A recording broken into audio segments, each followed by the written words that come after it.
हरिः ओम हरिः ओम हरिः ओम।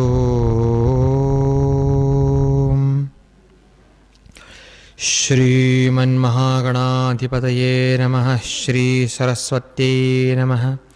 श्री गुरुभ्यो नमः। सर्वदेवेभ्यो नमो नमः।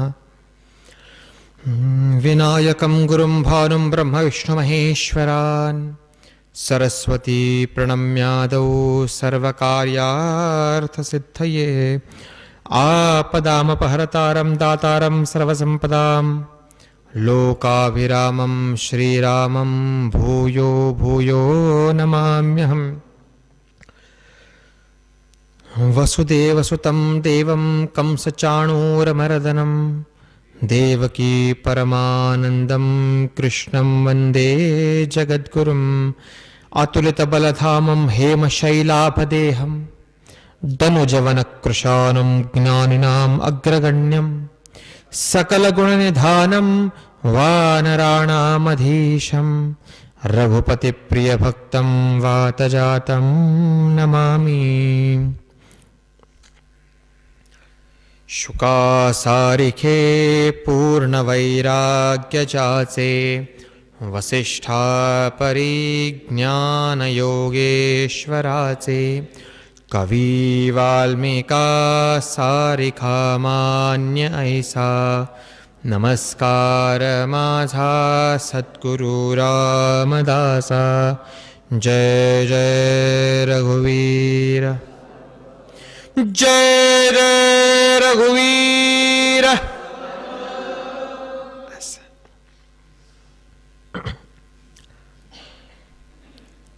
महाभारत या विषयावर चिंतन करण्याची ही तिसरी मालिका।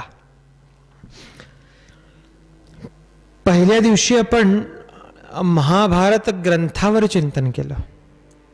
अर्थात केलं म्हणजे कालिदास म्हणतात त्याप्रमाणे क्व सूर्य प्रभो वंशः क्वचाल्प विषयामती तितीर्षु दुस्तरम मोहात उडुपे नास्मि सागरम। म्हणजे कालिदासांनी महाकवी कालिदासांनी रघुवंशम नावाचं एक महाकाव्य लिहिलंय, ज्या काव्यामध्ये प्रभू रामचंद्रांच्या पूर्ण वंशावळीचं वर्णन आहे। आता कालिदास हे संस्कृत साहित्यामध्ये उपमा देण्यासाठी प्रसिद्ध आहेत। त्यांच्याबद्दल असं म्हटलं जातं उपमा कालिदासस्य, म्हणजे एखादी उपमा द्यावी किंवा आपण म्हणतो ना याच्याबद्दल उदाहरण द्यायचं असेल तर हे असं उपमा देण्यामध्ये कालिदास सिद्ध हस्त आहेत असं संस्कृत साहित्य म्हणतं। तर या रघुवंशमची सुरुवात करत असताना महाकवी कालिदास म्हणतात क्व सूर्य प्रभवो वंशः, म्हणजे कुठे तो सूर्याच्या तेजातून सूर्याच्या चैतन्यातून निर्माण झालेला सूर्यवंश। कारण रामाचा जन्म जिथे झाला तो सूर्यवंश, म्हणून क्व सूर्य प्रभवो वंशः क्वचाल्प विषयामती, म्हणजे कुठे तो सूर्यवंश आणि कुठे माझी विषयांमध्ये अडकलेली अल्पशी मती। पुढे म्हणतात तितीर्षु दुस्तरम मोहात उडुपे नास्मि सागरम, म्हणजे एखादा महासागर आहे, त्या महासागरामध्ये एक छोटीशी होडी आहे। म्हणजे डोंगा ज्याला आपण म्हणतो ना, कुरोपूर पिठापूरला जाण्यासाठी जो डोंगा वापरतात नदीतून जाण्यासाठी, तसा डोंगा माझ्याकडे आहे आणि तो डोंगा घेऊन मला महासागर पार करायचं आहे। ही कल्पना करणं सुद्धा जितकं भयावह आहे किंवा जितकं अशक्यप्राय आहे, तेवढंच अशक्यप्राय माझ्यासारख्या अल्पमती व्यक्तीनं रघुवंशाचं वर्णन करणं आहे असं कालिदास म्हणतात। हा आधार मी का घेतला की जिथे मी म्हटलं की आपण महाभारतावर चिंतन करण्याचा प्रयत्न केला तिथे आपली आणि माझी अवस्था कुठे असायला हवी आपण कल्पना करा। जर कालिदासांसारखं व्यक्तिमत्व हे म्हणतंय, त्यामुळे जे काही आपल्याला समजतं, जे काही आपण अभ्यास करण्याचा प्रयत्न करतो, आपल्या तर्काला, आपल्या बुद्धीला, आपल्या श्रद्धेला जे पटतं त्या पद्धतीनं प्रथम दिवशी आपण महाभारताच्या ग्रंथावर चिंतन करण्याचा प्रयत्न केला. का मी पहिला दिवस सांगतोय? समजा कोणी असेल की आज पहिल्यांदा आलंय, बुवांनी काय सांगितलं पहिल्या दिवशी, किंवा परवा काय सांगितलं लक्षात नाही हो, त्यामुळे एकदा उजळणी करून घेऊ. एकदा आपण म्हणतो ना रिव्हिजन. पण रिव्हिजन कधी होतं? ज्याला विजन आहे तोच रिव्हिजन करू शकतो. काहीतरी ज्याला लक्ष आहे, काहीतरी ध्येय आहे, तोच रिव्हिजन करू शकतो. तर पहिल्या दिवशी आपण चिंतन केलं महाभारत ग्रंथाचा परिचय, त्या ग्रंथाची पृष्ठभूमी, त्या घटनेची भूमिका. आणि आपण काय चिंतन केलं महत्वाचं, की महाभारत हे प्रत्येकाला आत्मचिंतन करायला भाग पाडणारा ग्रंथ आहे. काल आपण पितामह भीष्मांचं चरित्र बघितलं की प्रचंड पराक्रमी, प्रचंड सत्यवादी, प्रतिज्ञाबद्ध, प्रतिज्ञावान, राजनिष्ठ, धर्मनिष्ठ आणि श्रेष्ठ भक्त म्हणजे महाभागवत असलेले भीष्म, ते सुद्धा जर एखाद्या व्यक्तिगत प्रतिज्ञेमध्ये अडकले तर कशी अवस्था होऊ शकते? भीष्मांच्या चरित्रातून आम्हाला काय शिकायला हवं, किंवा त्यांच्या आयुष्याकडे बघून आपल्या जीवनातल्या घटनांमधले काही निर्णय आम्ही कसे बदलायला हवे, किंवा कुठल्या घटनांवर, कुठल्या परिस्थितीवर आम्ही स्वतःला सांभाळून घ्यायला हवं, हे सगळं पितामह भीष्मांच्या चरित्राचा आढावा घेत असताना काल आपण बघितलं. आज या प्रवचनाची तिसरी मालिका.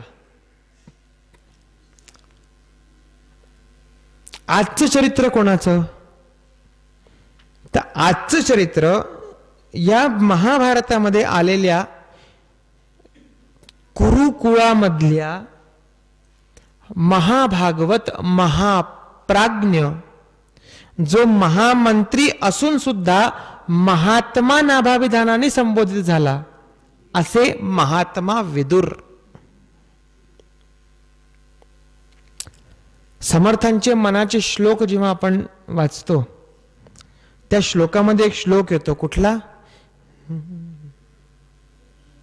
सदा देव काजी झिजे देह जाचा, सदा रामनामी वदे नित्यवाचा, स्वधर्मेचे चाले सदा उत्तमाचा, जगी धन्य तो दास सर्वोत्तमाचा. हा जो एक श्लोक आहे ना, या श्लोकावर जर आपण चिंतन करण्याचा प्रयत्न केला किंवा या श्लोकाचा अभ्यास करण्याचा प्रयत्न केला तर कधी कधी आम्हाला वाटतं की हा श्लोक लिहित असताना समर्थांच्या नजरेपुढे महात्मा विदुर असावेत का? इतकं विदुरांचं चरित्र या श्लोकाला तंतोतंत मिळतं. किंवा समर्थांची एक ओवी आहे, पहिले ते हरिकथा निरूपण, दुसरे ते राजकारण, तिसरे ते सावधपण सर्व विषयी. ही ओवी सुद्धा विदुरांना तंतोतंत मिळते. ती कुठे मिळते, कशी मिळते, आजच्या चरित्र भागात बघण्याचा आपण प्रयत्न करूया. पण विदुरांचं चरित्र म्हणजे नेमकं काय हो? एक घटना झाली अशी, महाभारतामध्येच आलेली एक कथा आहे. काय कथा झाली? एका नगरीमध्ये मांडव्य नावाचे ऋषी तपश्चर्या करत बसलेले होते. महान तपस्वी, आणि इतक्या गुप्तपणे तपश्चर्या करत बसलेले होते की कोणाला कल्पनाही नव्हती की मांडव्यांसारखा महामुनी आपल्या राज्यामध्ये, आपल्या नगरीमध्ये तपश्चर्या करतोय. एक दिवस काय झालं, त्या राज्यामध्ये राजवाड्यात चोरी झाली. आणि चोरीचं जे द्रव्य चोरांनी घेतलं होतं ते द्रव्य घेऊन चोर पळू लागले. राजाच्या दूतांना चाहूल लागली खरी आणि ते चोरांचा पाठलाग करू लागले. आता पुढे चोर पळतायत, मागे राजदूत पळतायत. चोरांच्या लक्षात हे आलेलं होतं की राजदूतांनी आपल्याला बघितलेलं नाही. म्हणजे चोरी झाली आहे त्यांना कळलंय, पण नेमकं कुणी चोरी केलेली आहे हे राजदूतांना कळलेलं नाहीये. आणि सर्वनाशे समुत्पन्ने अर्धम त्यजति पंडितः या न्यायाने त्यांनी काय केलं की आज हे धन जरी आपण टाकून पळालो तर किमान जीव तर वाचेल. समजा धन घेऊन पळालो आणि पकडलो गेलो तर मग काही खरं नाही. आपण म्हणतो ना सर सलामत तो पगडी 50. म्हणून त्या चोरांनी चोरीचं जे द्रव्य होतं, चोरीचं जे साहित्य होतं घेतलेलं, ते ह्या ऋषींच्या स्थानावर टाकलं आणि पुढे पळाले. मांडव्य ऋषींना याची काहीही कल्पना नाही, ते तपश्चर्येमध्ये लीन आहेत. आता पाठलाग करत करत करत करत राजदूत तिथे आले. त्यांनी चोरीचं जे साहित्य बघितलं. ज्या अर्थी हे सामान इथे आहे त्या अर्थी इथे बसलेला तपस्वी हा तपस्वी नसून चोरांचा म्होरक्या असेल आणि तपश्चर्येचं नाटक करतोय असं त्यांच्या निदर्शनात आलं. असे त्यांनी आराखडे बांधले. ही सूचना राजाला गेली. राजानेही फारसा विचार नाही केला आणि सरळ मांडव्य ऋषींना म्हणजे चोरांना सुळावर चढवण्याची आज्ञा केली. आता सुळावर चढवणे म्हणजे कशाला म्हणतात हो? आपल्याला वाटतं सुळावर चढवणे म्हणजे फाशी देणे, पण तसं नाही बरं. सुळावर चढवणे म्हणजे फाशी सारखं काम होतं, म्हणजे मृत्यूदंडच होता. फक्त कसा असायचा? एखाद्या लोखंडाचा किंवा लाकडाचा टोकदार स्तंभ निर्माण केला जायचा आणि ज्याला शिक्षा द्यायची आहे त्या अपराध्याला त्या स्तंभावर बसवलं जायचं आणि तो स्तंभ हळूहळू हळूहळू पूर्ण शरीर चिरत वर जायचा. इतकी भयानक ती सुळाची शिक्षा होती. राजांनी काही फारसा विचार केला नाही आणि ती शिक्षा ठोठावून दिली. म्हणून आपल्याकडे म्हटलंय राजा हा फार जबाबदार असावा लागतो. कोणीतरी अमुक एकानं येऊन म्हटलं, यानं ऐकलं आणि करून टाकलं, असं राजाला करून नाही चालत. पण हे न कळता राजाने हा निर्णय केला. मांडव्य ऋषींना त्या सुळावर बसवलं, पण अर्थात ऋषींचं तपस्सामर्थ्य, ऋषींनी त्या तपसामर्थ्यातून स्वतःला सुळाच्या वर अधांतरी ठेवलं योग सामर्थ्यानं, असं त्यांचं सामर्थ्य. आणि तिथे ते ध्यानस्थ बसले. काही काळ गेला, खालून काहीतरी घटना अशी झाली की तो सूळ हलला आणि त्याचा धक्कावरती मांडव्य ऋषींना लागला. त्यामुळे त्यांची समाधी भंग पावली आणि अचानक त्या सुळावर ते आदळले. प्रचंड वेदना झाल्या, प्राणांतिक वेदना झाल्या. पण त्या वेदना बाजूला सोडून पुन्हा त्यांनी योग सामर्थ्यानं आपल्याला अधांतरी ठेवलं. काही काळ असा झाला आणि लोकांच्या लक्षात आलं की सूळाची शिक्षा या व्यक्तीला काहीच करू शकत नाहीये. आणि मग लोकांनी जे त्या मांडव्य ऋषींच्या योग सामर्थ्याला अधांतरी असलेलं बघितलं, तेव्हा सगळ्यांच्या लक्षात आलं की हे कोणी सामान्य व्यक्ती नाहीत, कोणीतरी तपस्वी आहेत. नजर चुकीनंही शिक्षा त्यांना मिळालेली आहे. ही बातमी राजाकडे गेली. राजांनी तो सूळ बाजूला केला, मांडव्य ऋषींना खाली उतरवलं, साष्टांग दंडवत घातला, क्षमा मागितली आणि ती घटना होऊन गेली. पण मांडव्य ऋषींच्या मनामध्ये प्रश्न आला की इतकी भयानक किंवा दारुण शिक्षा मला माझ्या नशिबी का यावी?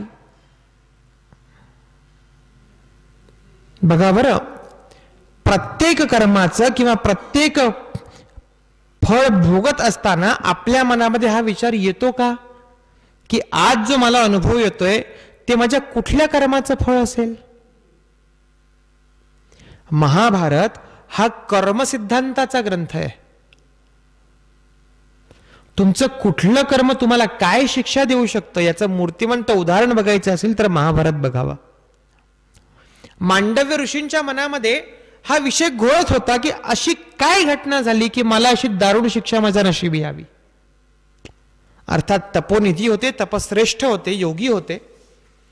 लगेच सशरीर यमधर्माच्या राज्यात त्यांनी पाचारण केलं. दारावर उभे राहिले, यमाचं आवाहन केलं, यमधर्म समोर आले. मांडव्य ऋषींना यमानी नमस्कार केला असा मांडव्य ऋषींचा अधिकार.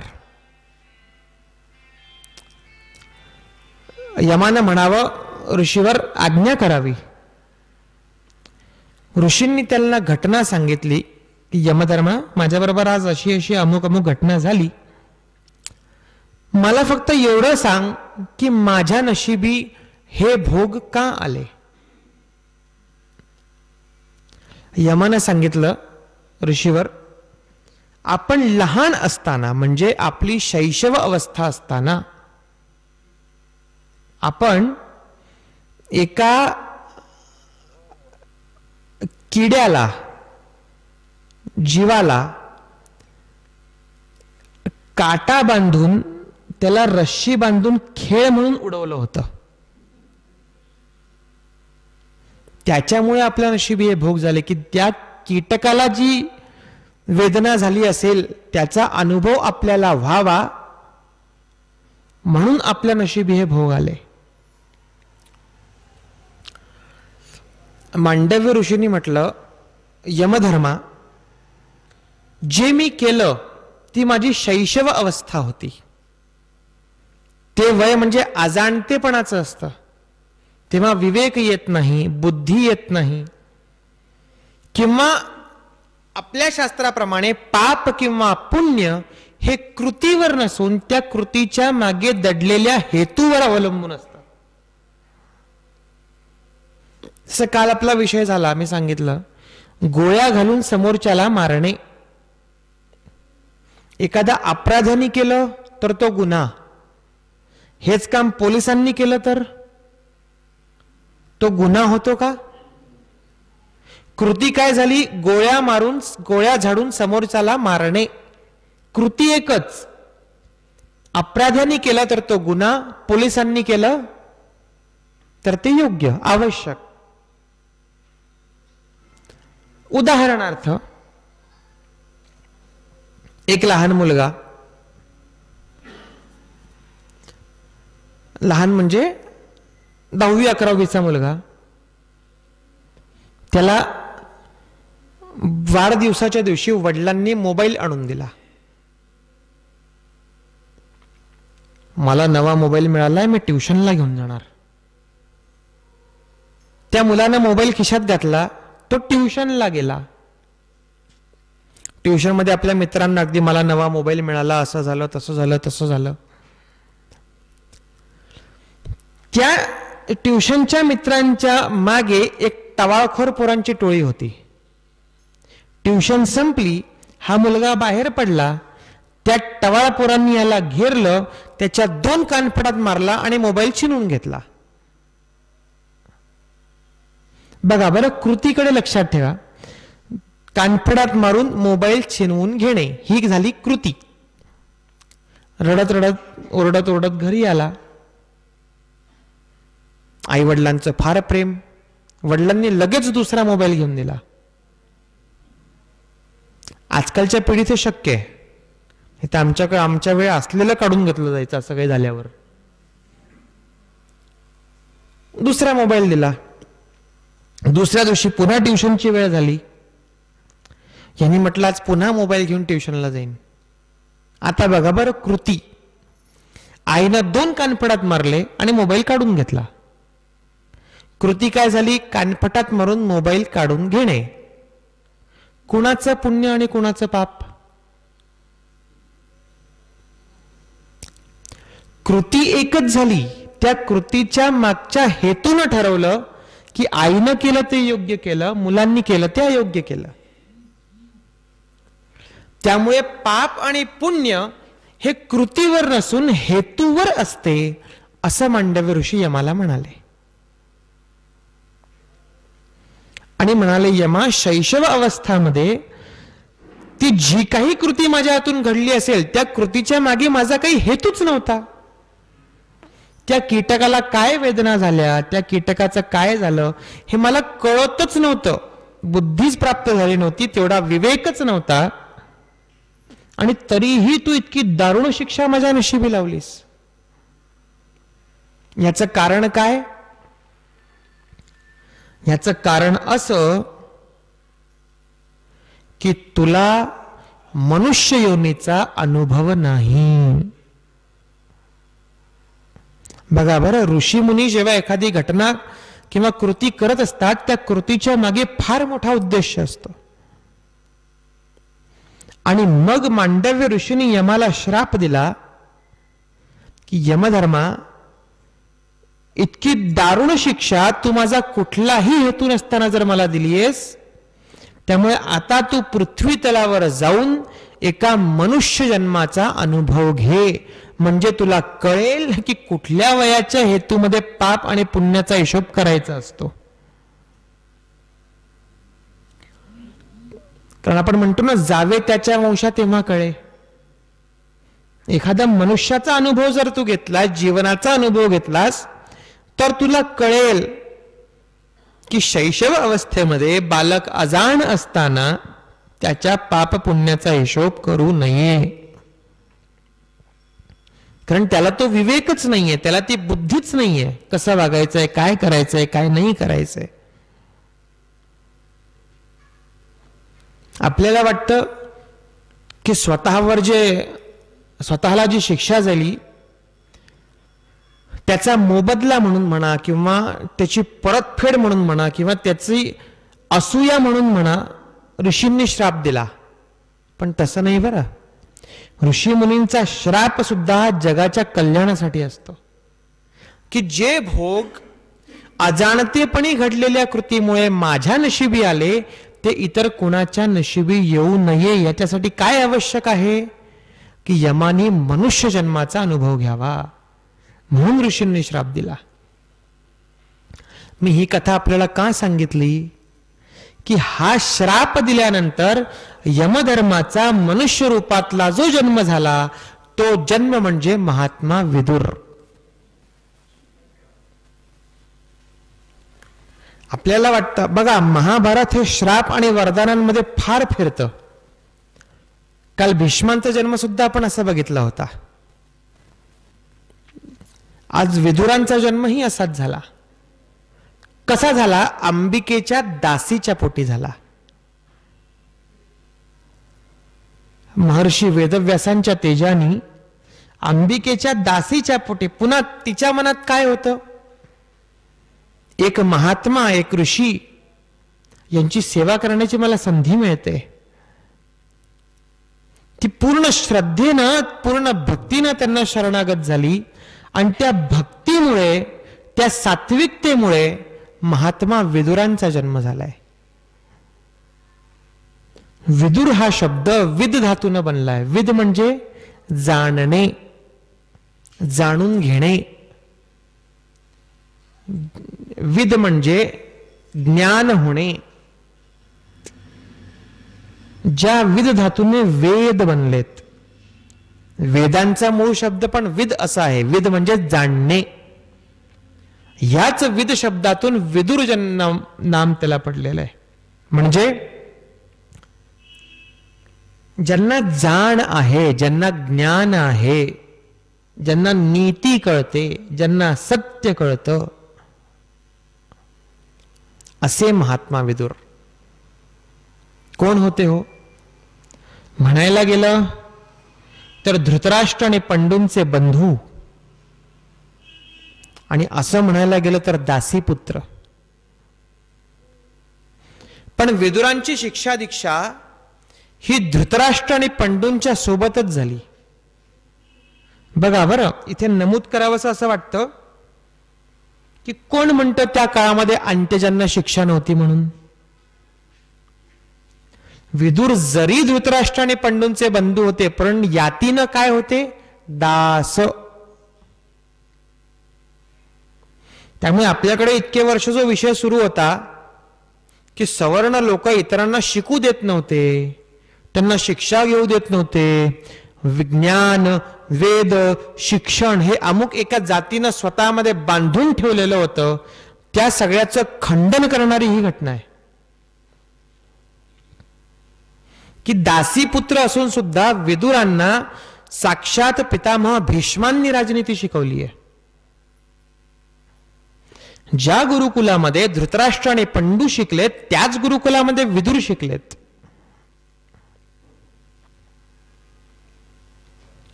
पण यमाचा अवतार असून सुद्धा, संपूर्ण नीतीचं, न्यायाचं, सत्याचं ज्ञान असून सुद्धा आयुष्यभर उपेक्षा सहन केलेलं व्यक्तिमत्व म्हणजे विदुर. पण कुठेही न डळमळता, न डगमगता, आयुष्यामध्ये कधीही सत्यनिष्ठा आणि धर्मनिष्ठा सोडली नाही ते विदुर. ज्या कौरव राजसभेमध्ये भीष्म असोत, कृपाचार्य असोत, द्रोणाचार्य असोत, हे सुद्धा शांत बसायचे, अन्याय बघत बसायचे, अशा वेळी विदुर विरोध करायचे. द्रौपदी वस्त्राकर्षणाच्या प्रसंगावर संपूर्ण राजसभेमध्ये सर्वात प्रथम या घटनेचा विरोध करणारे महात्मा विदुर आहेत, लक्षात घ्या.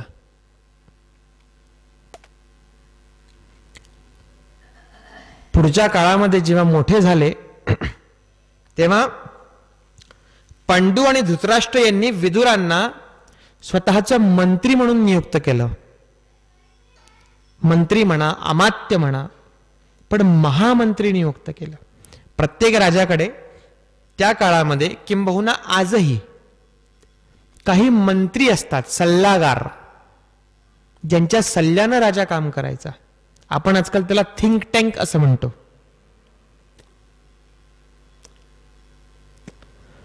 तर ते महामंत्री म्हणून विदुराची योजना झाली आणि आयुष्यभर राजाला काय आवडतंय याची पर्वा न करता, राजासाठी काय योग्य आहे हे निर्भीडपणे बोलणारे विदुर आहेत. हा मला खिलवतोय, हा मला भाकरी देतोय, मैंने इसका नमक खाया है, अशी कुठलीही पर्वा न करता मी जे सत्य आहे तेच बोलणार. राजनिष्ठा विदुरांच्या ठाईही होती, पण राजनिष्ठेपेक्षा सत्यनिष्ठा आणि धर्मनिष्ठा जास्त महत्वाची आहे, हे विदुरांनी आम्हाला शिकवलं.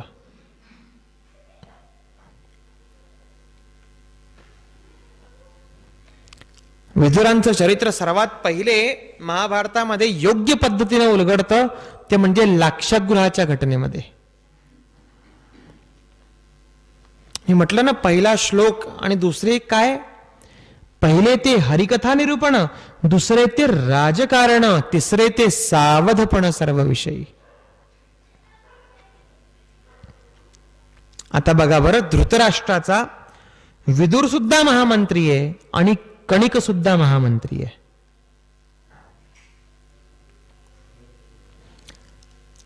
आणि अशी काहीतरी योजना करून पांडवांचा काटा काढावा हा सल्ला कणिकांनी धृतराष्ट्राला दिलाय. पण पुढे कणिक नीती काय म्हणती, तुम्ही समोर नाही जायचं, सगळं करू दे दुर्योधनाला. त्यामुळे लाक्षागृहाच्या प्रसंगामध्ये पुढे कोण झालं, दुर्योधन, शकुनी, कर्ण. पण इतके मोठे, कल्पना करा, इतके मोठे समजा आदेश सुटले असतील तर धृतराष्ट्राला माहिती नाही असं शक्य आहे का हो?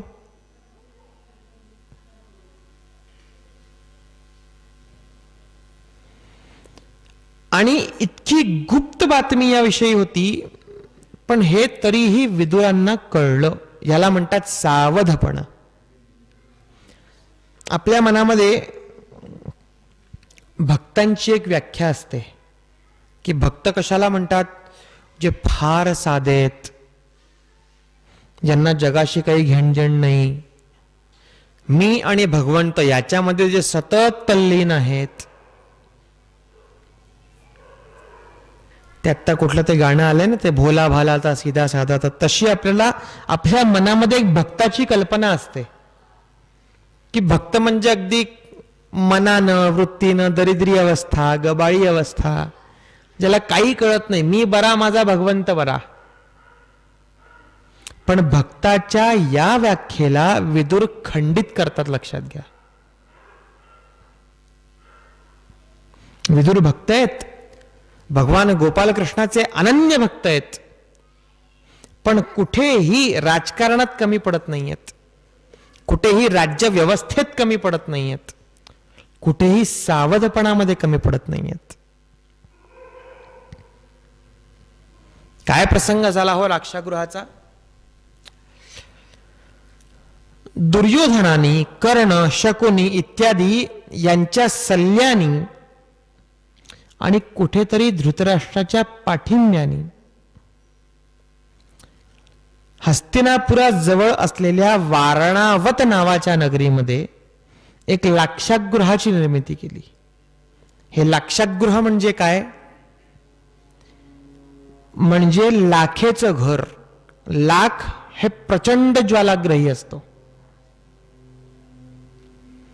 पुरोचन नावाच्या एका शिल्प्याला आज्ञा करून हे लाक्षागृह निर्माण केलं आणि वारणावताहून पांडवांना आमंत्रण देवविलं की महादेवाच्या उत्सवामध्ये सम्मिलित होण्यासाठी कुंतीसह पांडवांनी यावे.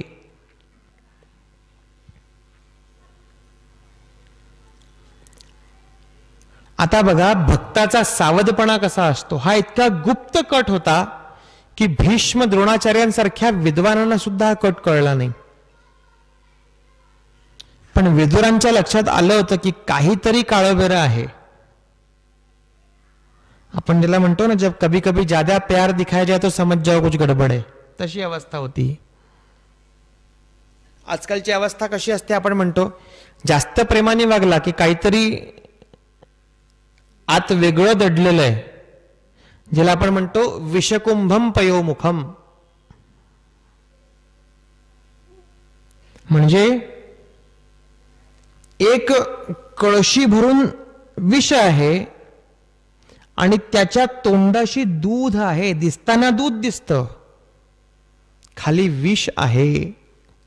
हे विदुरांना कळलं आणि विदुरांनी स्वतःचे व्यक्तिगत हेर लावून नेमकं काय काळबेरं आहे हे माहिती करून घेतलं. आणि महाभारतामध्ये असा उल्लेख आहे की एखाद्या गुप्त भाषेमध्ये विदुरांनी हा कट युधिष्ठिरांना सांगितला. म्हणजे किती सावध असावं लागतं एखाद्या भक्ताला किंवा एखाद्या सत्यनिष्ठ आणि धर्मनिष्ठ व्यक्तीला. लक्षात घ्या,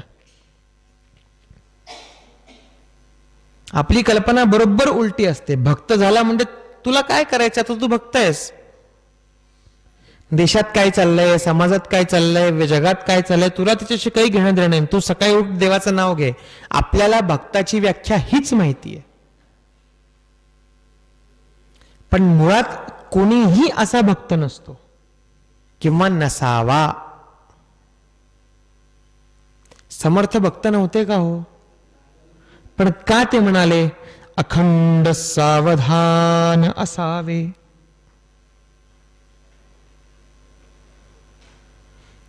त्या न्यायानं विदुरांनी हा कट बरोबर ओळखला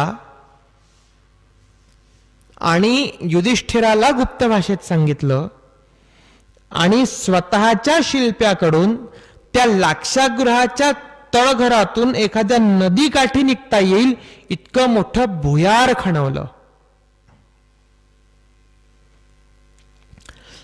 आणि या भारतामध्ये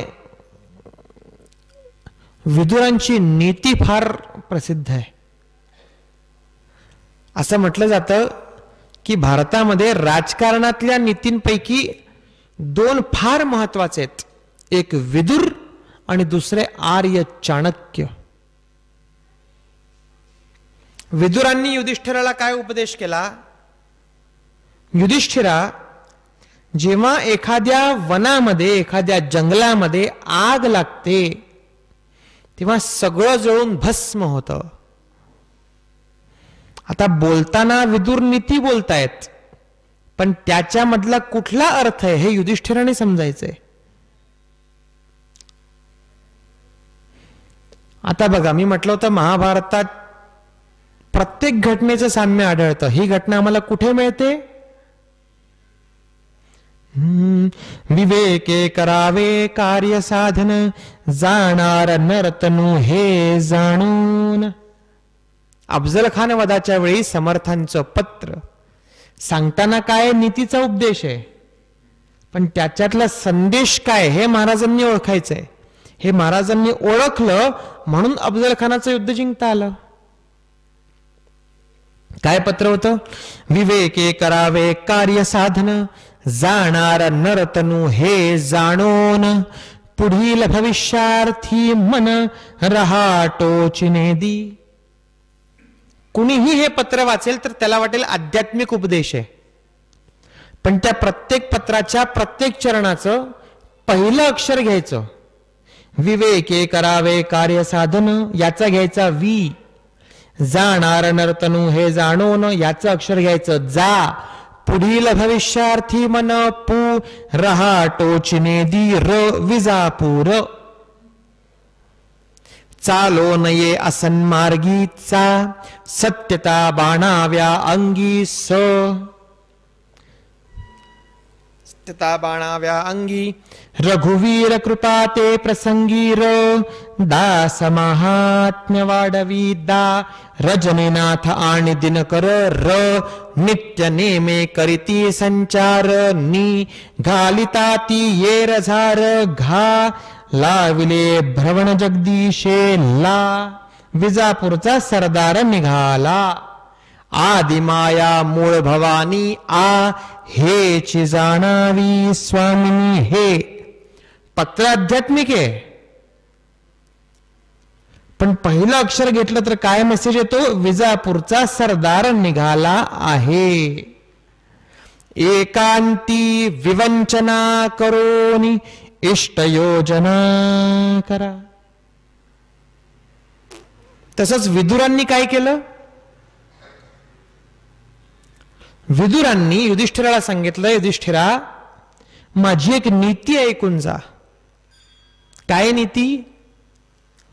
रानामध्ये किंवा जंगलामध्ये जेव्हा आग लागते तेव्हा संपूर्ण जंगल हे जळून भस्मसात होतं. कोण वाचतं? तर नदीमध्ये राहणारे मासे आणि जमिनीखाली राहणारे मूषक आणि सर्प. बरं का? म्हणजे काय? एखाद्या मूषकासारखं माणसाने जगावं, जमिनीखाली राहावं, सांगितली नीती. त्यातलं युधिष्ठिराला कळलं काय समजायचं होतं. आता चार लोकांसमोर जरी बोलले तरी काय म्हणतील? विदुरांनी नीती सांगितली. काय? एखाद्या मूषकाप्रमाणे दबा धरून राहता आलं पाहिजे. एका राजाला स्वतःच अंग वाचवून राहता आलं पाहिजे, ही विदुरांची नीती आहे. विदुरांनी हे बऱ्याच वेळा लोकांना सांगितलंय. असं दिसेल, पण मेसेज काय गेला? आणि कुंतीसह पांडव वारणावताला गेले. त्या लाक्षागृहामध्ये राहिले. तो संपूर्ण उत्सव झाला आणि पुरोचन नावाचा शिल्पी बेसावत असताना एक दिवस युधिष्ठिरांनीच त्या लाक्षागृहाला आग लावून दिली.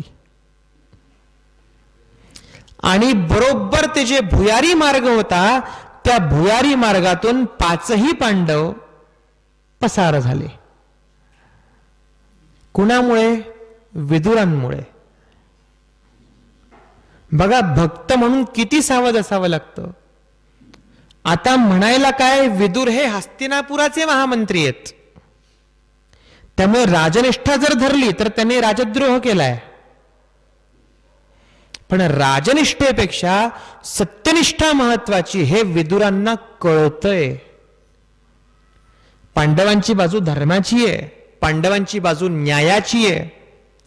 आणि कुठल्याही पद्धतीची का असो अशा पद्धतीनं सूड उगवणे किंवा अशा पद्धतीनं आपल्या शत्रूला मारणे हे धर्मसंगत नाही. बरं, विदुरांचं सावध पण किती असेल? अशी काही योजना विदुरांनी आखलेली आहे ही कौरवांना शेवटपर्यंत कळली नाही.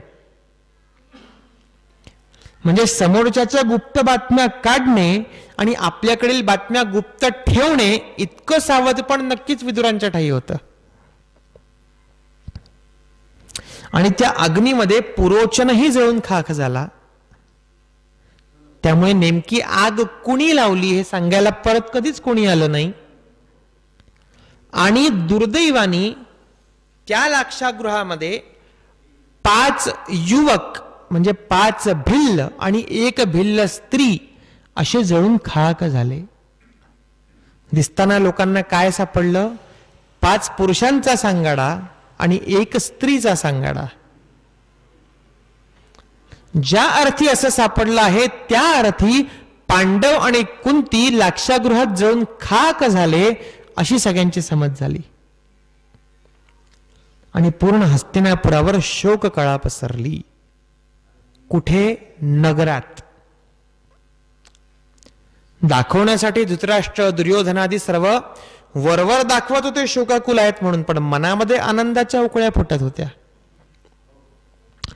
आता एका भक्ताचं पुढचं काम काय असतं की ह्या सगळ्या ह्याच्यामध्ये कोण कोण या कृतीमध्ये सामील होतं आणि कोण कोण या कृतीमध्ये सामील नव्हतं यांचा पत्ता काढणे. तर विदुरांनी प्रत्येकाची चर्या ओळखून बरोबर ओळखलं की कोणाला खरंच शोक झालाय आणि कोण दुःखाचा देखावा करतोय. आणि त्याच्यामध्ये त्यांना हे आढळलं की पितामह भीष्म यांचं मन खरंच खिन्न झालेलं आहे, प्रचंड खिन्न झालेलं आहे. त्यामुळे एकांती विदुरांनी हळूच भीष्मांना सांगितलं, पांडव सुरक्षित आहेत, काळजी नसावी. याला म्हणतात विदुर. भक्त आहे, कौरवांचे महामंत्री आहेत, हस्तिनापुराचे महामंत्री आहेत, पण प्रसंगी राजा अधर्मानं वागत असताना राजनिष्ठा पाळावी का सत्यनिष्ठा पाळावी का धर्मनिष्ठा पाळावी ते बरोबर विदुरांनी साधलंय. ह्या व्यतिरिक्त धृतराष्ट्र राज्य करत असताना अर्थात ते जन्मांध होते आणि अयोग्य व्यक्ती, नको ते सल्ला देणारे व्यक्ती जवळ असल्यामुळे योग्य तो निर्णय न घेता येऊ शकल्यामुळे थोडेसे प्रज्ञांधही होते. त्यामुळे हस्तिनापुराच्या राज्याचा संपूर्ण कारभार फार यशस्वी पद्धतीने विदुरांनी स्वीकारलाय. हस्तिनापुरामध्ये राज्याची जी सुव्यवस्था होती किंवा राज्याची जी व्यवस्था होती, लोक हस्तिनापुरामध्ये स्वतःला जे सुरक्षित समजत होते ते विदुरांच्या राज्यव्यवस्थेमुळे. पण पुन्हा आपल्याला समर्थांकडे जावं लागेल. पहिले ते हरिकथा निरूपण, दुसरे ते राजकारण. विदुर राजकारणामध्ये गुंतलेत म्हणून भगवंताचं नामस्मरण नाही सुटलं किंवा भगवंताचं नामस्मरण इतकं करतोय की बाकी कुठेच लक्ष द्यायला वेळच नाही, देशाचं वाटोळं झालं तरी चालेल, असंही विदुरांनी कधी म्हटलं नाही. म्हणून मी काय म्हटलं, सदा देव काजी झिजे देह ज्याचा, सदा रामनामी वदे नित्यवाचा, स्वधर्मेची चाले सदा उत्तमाचा, जगी धन्य तो दास सर्वोत्तमाचा. हे समर्थांनी विदुरांकडे बघून लिहिलं असेल असं वाटतं. दास कशाला म्हणायचं? विदुर म्हणायला दास आहेत, मंत्री आहेत, दासी पुत्र आहेत, पण योग्य वेळेवर कुठे काय बोलावं हे विदुरांना कळतंय. राजसूय यज्ञ झाला, त्याच्यानंतर राजसूय यज्ञाचा परिणाम कौरवांचा जळफळाट झाला की इतकं सगळं हे पांडव जर मिळवू शकतात रिकाम्या हाती बाहेर पडल्यावर. बघा कसं असतं, जो पराक्रमी व्यक्ती आहे ना तो युद्धाचा विचार करेल एक वेळ की मला याचं जिंकून घ्यायचं, युद्ध करीन आणि प्राप्त करून घेईन. पण कौरवांच्या मनात हे येतच नाहीये की आम्ही हे युद्ध करून पराक्रमाने मिळवावं. त्यांच्या मनात काय चाललंय, कपट करावा, कधी लाक्षागृहात जाऊन मारावं, कधी भीमाला विषप्रयोग करावा, कधी युधिष्ठिराला द्यूतासाठी बोलवावं.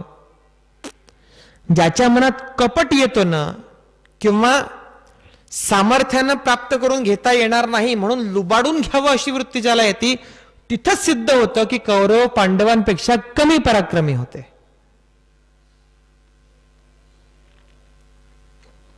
आजकाल काय झालंय, नाही दुर्योधन फार पराक्रमी होता, सामर्थ्य खूप होतं, प्रसंगी भीमापेक्षा जास्त श्रेष्ठ होता गदा युद्धामध्ये. मी पहिल्या दिवसापासून जे म्हणतोय, आपल्याकडे खलनायकाचा नायक करणे आणि नायकाचा खलनायक करणे हे हेतुपुरस्सर सुरू आहे.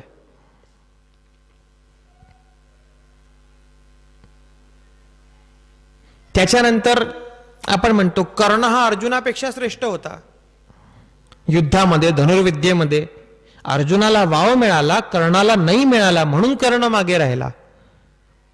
मुळात जो पराक्रमी आहे तो कपटामध्ये सामील होईल का?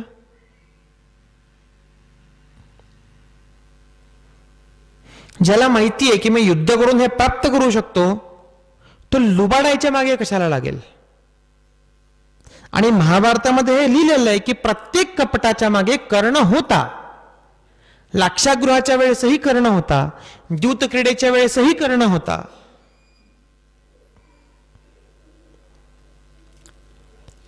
पण आजकाल काय, कर्ण मोठा. हे इतके वर्षानुवर्ष हेतू पुरस्सर सुरू आहे मायबाप. कारण कुठेतरी आमच्या मनामध्ये असलेली आमच्या धर्माबद्दलची, आमच्या ग्रंथांबद्दलची, आमच्या महापुरुषांबद्दलची, आमच्या नायकांबद्दलची श्रद्धा कमी व्हावी आणि आमच्या मुळापासून आम्ही दूर जावं, हेतू पुरस्सर सुरू आहे. राजसूय यज्ञ झाला, कौरवांचा जळफळाट झाला, युद्ध करून आपण प्राप्त करू शकत नाही हे माहिती आहे म्हणून कपट द्यूताचा गाठ घातला. आता पुन्हा बघा, धृतराष्ट्राने बोलवल्याशिवाय युधिष्ठिर येणार नाही म्हणून दुर्योधनाने काय भूमिका मांडली? द्रौपदी म्हणाली, आंधळ्याचा पुत्र आंधळा. हे महाभारतामध्ये वाक्य द्रौपदीच्या तोंडी नाहीये, दुर्योधनाच्या तोंडी आहे. आणि जो राजकारण समजू शकतो त्याला या वाक्याचं महत्व समजू शकतं की कुठेतरी वडिलांच्या मनामध्ये असलेला, मुळातच असलेली राज्याची महत्वाकांक्षा आणि सूडाची भावना जास्त पेटवावी आणि द्यूतक्रीडा साधून घ्यावी. म्हणून दुर्योधनाने कट केला. धृतराष्ट्राने पुन्हा त्याला पाठिंबा दिला आणि कणिकनीतीप्रमाणे दाखवताना काय दाखवलं? दुर्योधन माझा ऐकत नाही म्हणून मला हे करावं लागतंय.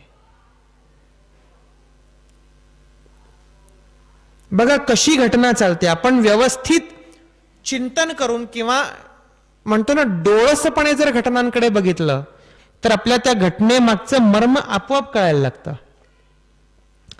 आता असा कोण आहे दरबारामध्ये की ज्यांच्या बोलवण्यावर पांडव येतील? आणि मुळात हे कळल्यावर की हे कपट द्यूत आहे किंवा द्यूत आहे हे कळल्यावर बोलवायला जाईल. भीष्म जाणं शक्यच नाहीत, ते जाणारच नाही. त्यांचा तो प्रोटोकॉलही नाही, द्रोणाचार्यांचाही नाही. एकमेव विदुर असे आहेत की जे महामंत्री या नात्यानं पांडवांकडे आमंत्रणासाठी जाऊ शकतात. आणि युधिष्ठिर महामंत्री या नात्यानं जरी नाही आले तरी काका विदुर बोलवायला आलेत हे ऐकल्यावर नक्की येतील. आणि बघा, विदुर हे धृतराष्ट्राचे महामंत्री आहेत, दुर्योधनाचे नाही आहेत. त्यामुळे विदुर कधी बोलवायला जातील? जर धृतराष्ट्र सांगतील तर बोलवायला जातील. त्यामुळे धृतराष्ट्राला माहितीच नव्हतं द्यूतात काय होणार आहे, असं होणं शक्य आहे का हो? धृतराष्ट्रांनी आज्ञा केली, विदुर बोलवायला आले, पण विदुरांनी तिथंही नीती सांगितली की युधिष्ठिरा, मी बोलवायला आलोय, महामंत्री या नात्यानं आलोय, त्यामुळे राजा म्हणून हे आमंत्रण स्वीकारावं की नाही स्वीकारावं हे तुझ्यावर आहे. ज्या अर्थी ते भाऊ भाऊ करून तुला बोलवतात आहे त्या अर्थी तुझ्यावर तिथे कपट होणार.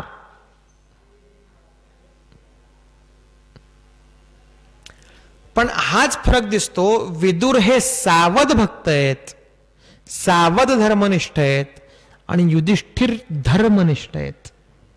युधिष्ठिरांनी काय म्हटलं? युद्ध आणि द्यूत याचं आवाहन क्षत्रियांनी नाकारू नये असं शास्त्र आहे. त्यामुळे त्यांनी ते मान्य केलं, दुर्दैवाने मान्य केलं. आणि द्यूत क्रीडा झाली.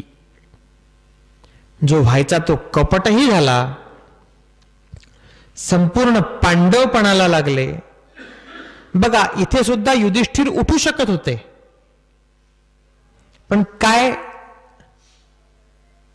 युधिष्ठिरांची धर्मनिष्ठा कुठेतरी पुन्हा व्यक्तिगत कीर्तीकडे जाते, की समजा मी उठलो तर पुढची पिढी मला काय म्हणेल, युधिष्ठिर द्यूत सोडून उठला.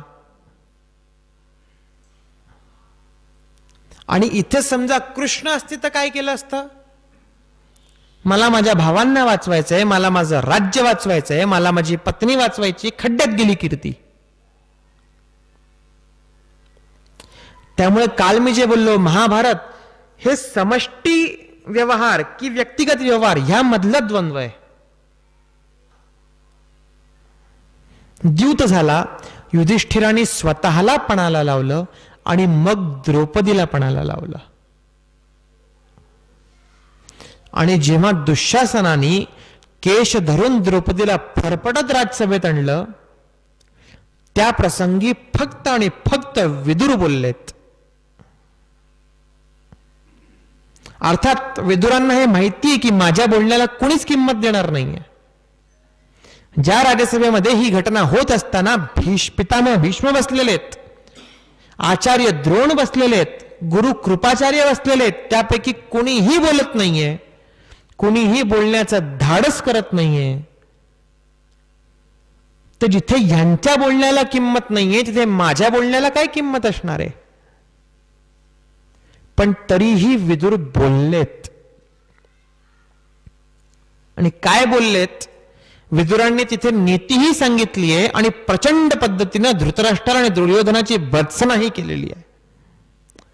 त्यांनी तिथे हा विचार नाही केला की हा मला पोळी देतोय, ह्याचं मी अन्न खातोय. समजा धृतराष्ट्रांनी म्हटलं की आजपासून तो माझा मंत्री नाहीस, तर मी काय करणार?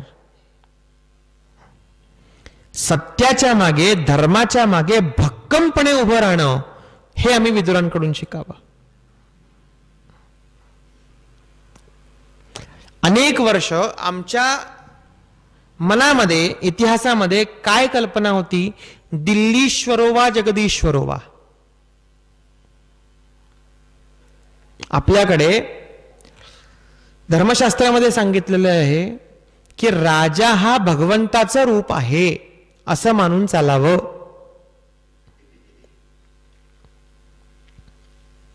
त्यामुळे बरेच वर्ष आमच्याकडे म्हटलं जायचं दिल्लीश्वरोवा जगदीश्वरोवा.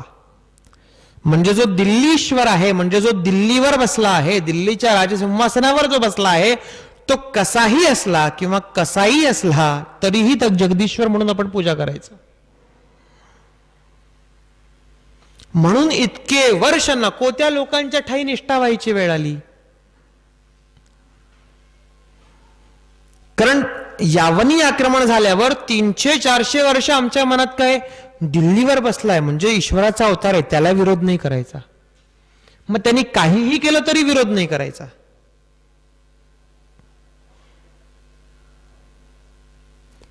अफजल खान वधाच्या वेळी अफजल खानाचा वकील जेव्हा शिवाजी महाराजांकडे आला, बघा साम्य कसं दिसतं बघा.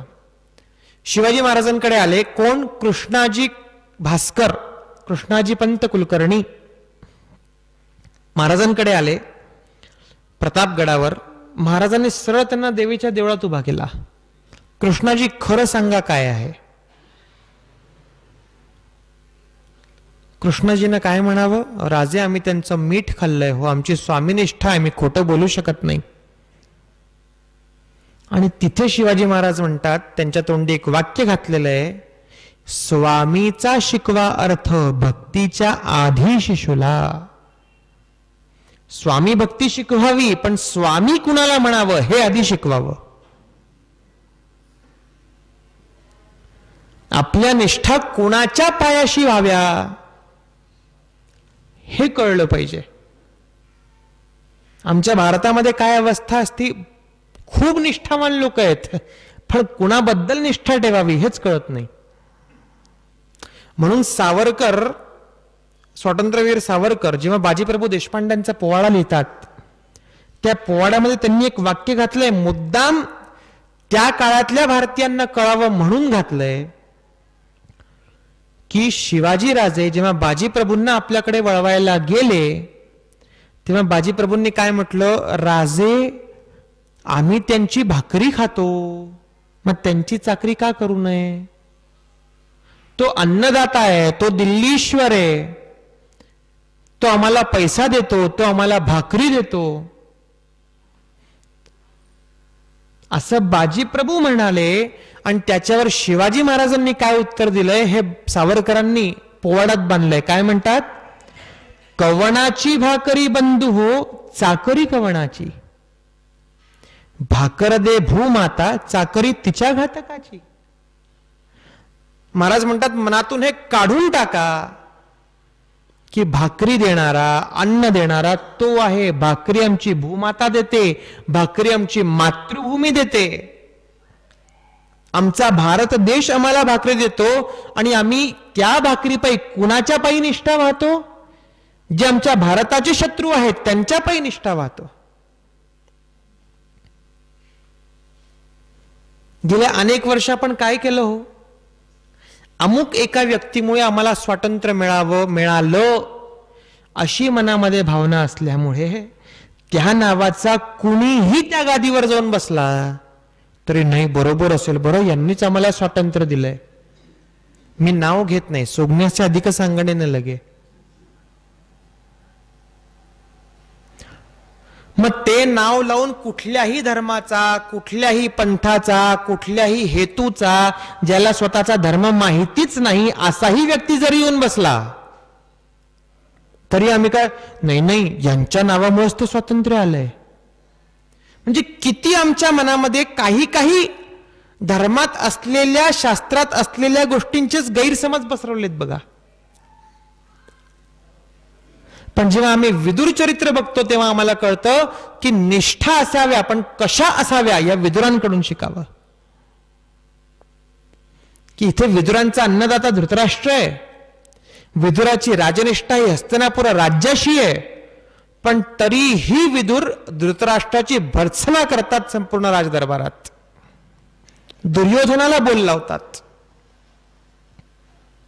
आणि उघडपणे सांगतात की ह्या कृती म्हणून जे परिणाम होतील त्या परिणामापायी संपूर्ण कुळाचा जो नाश होईल त्या कुळाच्या नाशाला उत्तरदायी तू आहेस.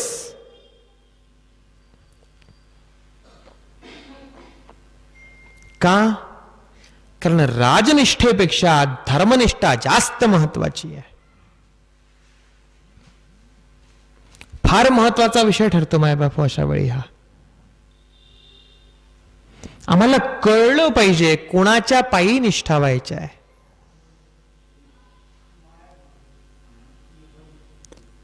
गेल्या 10 वर्षात या भारतामध्ये 70 वर्षात जे झालं नाही ते झालं, पण तरी काही लोकांच्या निष्ठा बदलत नाहीयेत.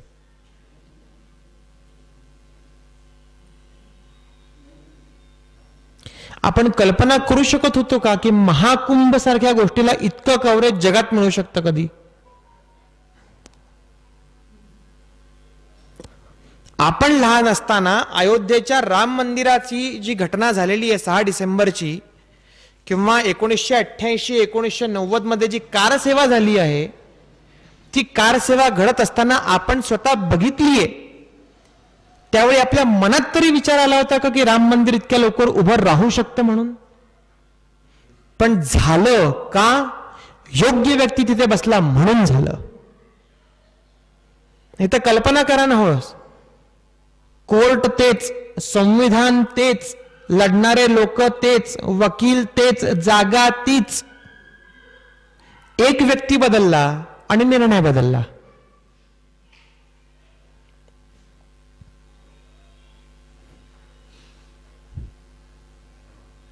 पण आम्हाला इतकी वर्ष हे नाही कळलं, किंबहुना काही लोकांना आजही हे कळत नाहीये. बऱ्याच वेळा असं काही बोललं की बोलतो, अहो पक्षांबद्दल बोलू नये, राजकारण बोलू नये. पण आम्ही कुठल्या पक्षाचे प्रचारक नाही आहेत हो. पण पुढच्या पिढीमध्ये आपला पक्ष होऊ नये म्हणून पक्षाबद्दल बोलावं लागतं.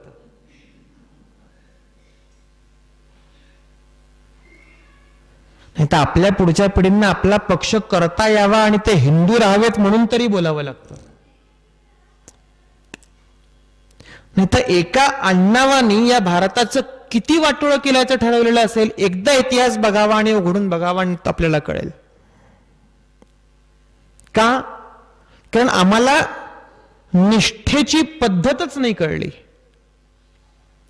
निष्ठेचा अर्थ म्हणजे फक्त हाजी हाजी करणं नव्हे, तर योग्य वेळी आपल्या स्वामीला खडसवून योग्य तो उपदेश करणं सुद्धा निष्ठाच आहे.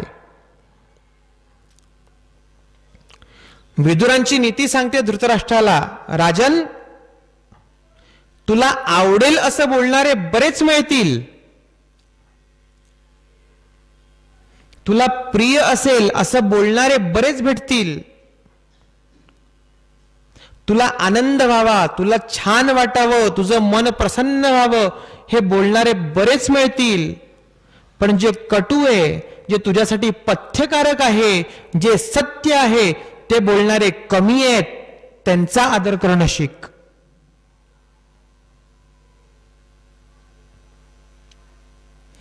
राजासाठी कटू बोलणारे जवळ हवेत. म्हणतात ना, निंदक नियरे राखिये अंगण कुटी सुहाय. हे राजासाठी फार महत्वाचं आहे. राजासाठी काय, आपल्यासाठी फार महत्वाचं आहे. आपल्या मराठीत म्हणे, निंदकाचे घर असावे शेजारी. हे विदुरांनी तिथे केलेलं आहे. खडसावून सांगितलंय राज्यसभेमध्ये, हे चूक आहे म्हणजे चूक आहे. इथं नीतीही सांगितली की युधिष्ठिराने पहिले स्वतःला पणाला लावलंय, आणि स्वतःला पणाला लावल्यावर म्हणजे एका दासानं कुठल्याही राणीला पणाला लावण्याचा अधिकार प्राप्त होत नाही. त्यामुळे हे नीतिसंगत सुद्धा नाहीये, आणि तुम्ही जे करताय ते धर्मसंगत सुद्धा नाहीये. अर्थात कोणी ऐकलं नाही. जे घडलायचं ते घडलं. पण विदुर का श्रेष्ठ ठरतात? की निर्भीडपणे बोलले. आता प्रश्न येतो की बोलली तर गांधारी माता पण होती, पण त्या कधी बोलल्या? सगळं होऊन झाल्यावर जेव्हा द्रौपदीच्या मुखातून आलं की मी कौरव कुळाला श्राप देती, तेव्हा गांधारी बोलली आहे.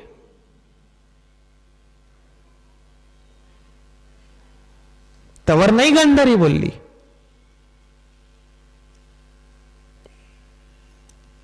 पण विदुर कधी बोलले? विदुर ही घटना घडत असताना बोललेत. म्हणून विदुर श्रेष्ठ ठरतात. पुन्हा विदुर म्हणालेत की हे सगळं झालं तरी आता खेळ म्हणून धृतराष्ट्रांनी सगळं परत द्यावं.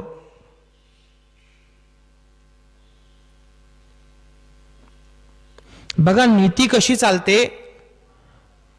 द्रौपदी बरोबर सगळी घटना होऊन गेली. द्रौपदीच्या मुखातून जेव्हा शापवाणी बाहेर पडायची वेळ आली तेव्हा गांधारी बोलली, आणि तेव्हा धृतराष्ट्रही बोलले, असं करू नको, तू माझ्याकडून हवे ते 2 वर मागून घे. म्हणजे याला काय म्हणतात सरळ भाषेत इज्जतीचा सौदा, की आता आम्ही तुमचं हे घेतलंय, आता तू म्हण, तुला ते देतो मी.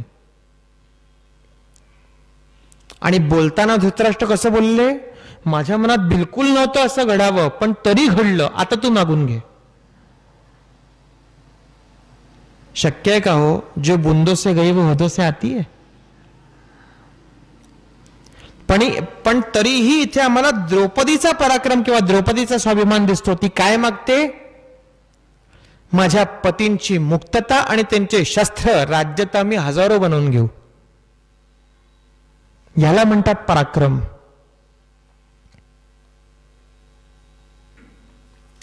त्यामुळे जे पराक्रमी असतात ना, ते कपटात फार पडत नाही. पण कृष्ण काय वेगळेत. कृष्णांचं वेगळेपण आम्हाला इथेच दिसतं की कृष्ण पराक्रमीही आहेत. एक सुदर्शन चक्र टाकलं तर अख्खं महाभारत एका दिवसात संपवण्याचं सामर्थ्य असणारे कृष्ण,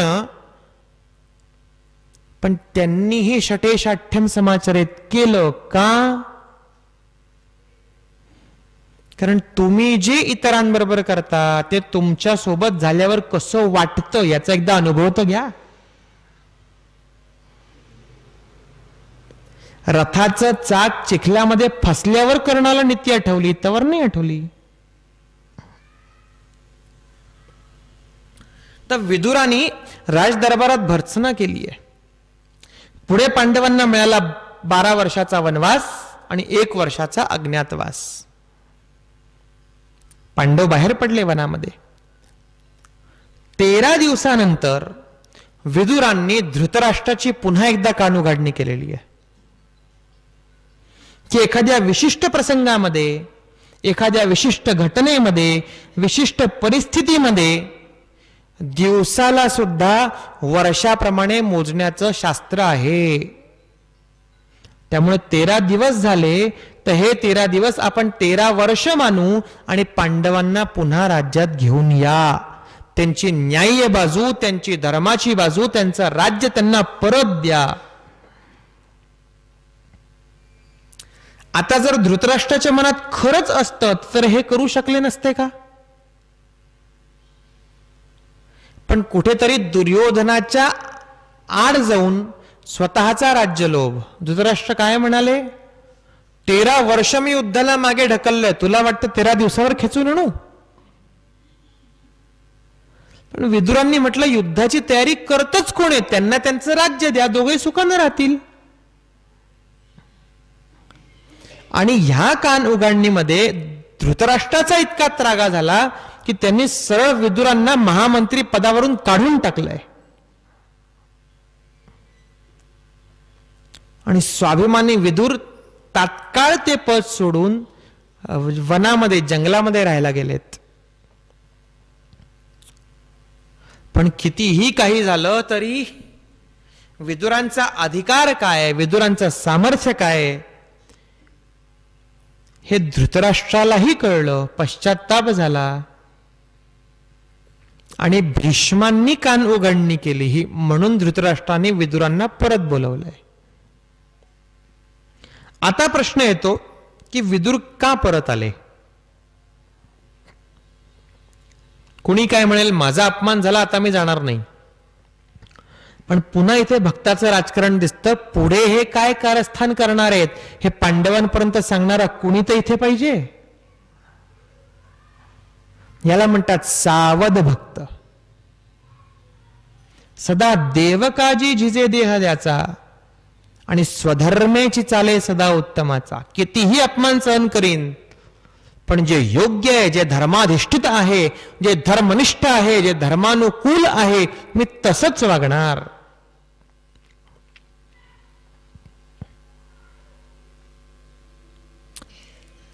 आता 13 वर्ष झाली आणि 13 वर्षाच्या अज्ञातवासानंतर जेव्हा पांडवांनी कौरवांकडून आपल्या राज्याची मागणी केली तेव्हा दुर्योधनाने इत्यादी लोकांनी काय सांगितलं? विराट युद्धामध्ये अमोर समोर यायच्या आधी पांडवांचा अज्ञातवास संपलेला नव्हता. त्यामुळे आता पुन्हा त्यांनी 12 वर्ष वनात जावं आणि पुन्हा 1 वर्ष अज्ञातवासात जावं. पुन्हा अशा वेळी कोण बोललं? विदुर बोलले की जगातली कुठलीही कालगणना घ्या, 1 वर्ष पूर्ण झालेलं होतं आणि आता कौरवांनी किंवा धृतराष्ट्रांनी पांडवांचा न्याय्य हक्क म्हणजे त्यांचा राज्य हे त्यांना द्यायला हवं. हे उघडपणे सर्वात प्रथम विदुर बोललेले आहेत.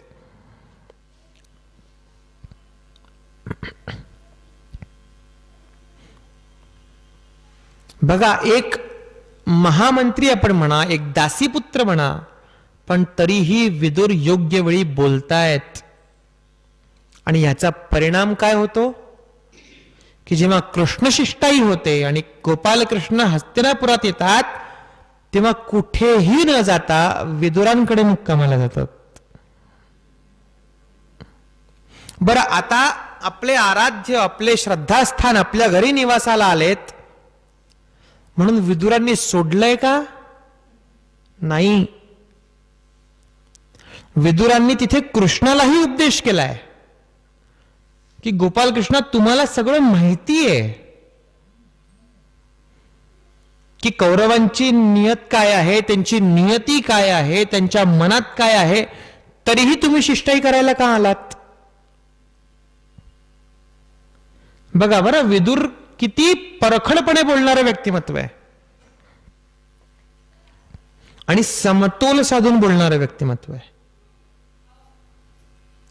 बऱ्याच लोकांचं कसं असतं, ज्यांचा स्वभाव फार परखड आहे, हे कुठे काय बोलतील ह्याचा नेम नाही.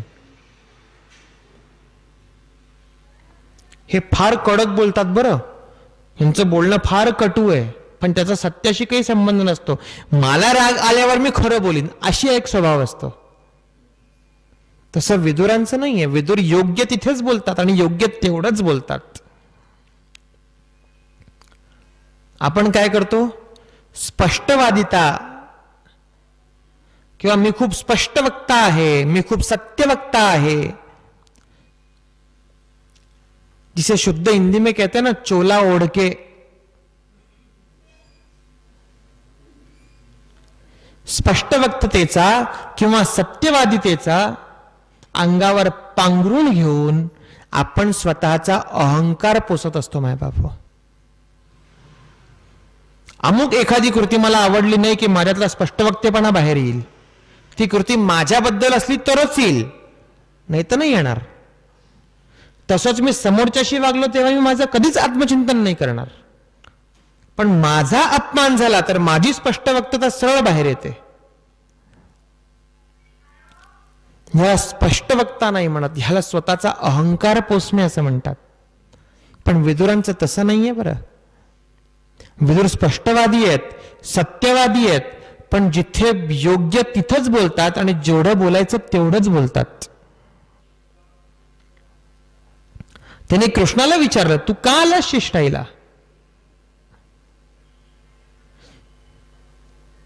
पण कृष्णही शेवटी कृष्ण आहे. हो,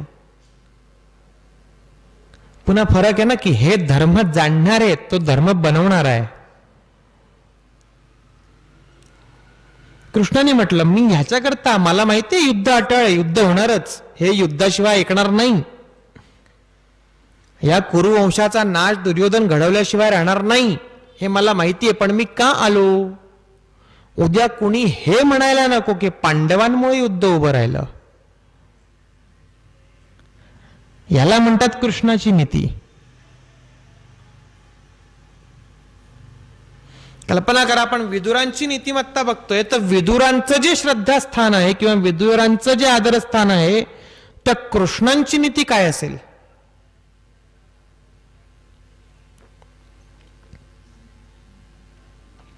पुन्हा कृष्ण म्हणाले की तुम्ही त्यांच्याकडे शिष्टाईला आलेले असताना माझ्याकडचं आतिथ्य स्वीकारणं हे दुर्योधनासाठी अपमानाचं होईल. आणि तुम्ही फक्त माझ्याकडे राहायला आलात या एका मुद्द्यावरही तू तुमची मागणी फेटाळू शकतो. तर कृष्ण म्हणाले की तो तसंही फेटाळणारच आहे. पण इथे कृष्ण नीती म्हणते की शत्रू पक्षामध्ये गेलेले असताना कुणाकडचं आदरातिथ्य घ्यावं?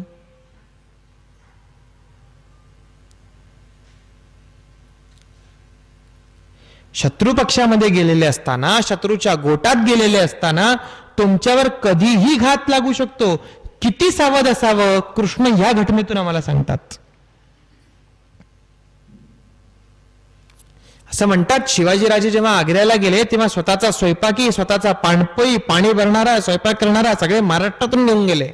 कारण शेवटी औरंगजेब काय करेल त्याचा नेम नाही. हे महाराजांना कुठून कळलं? ह्याच्यातून कळलं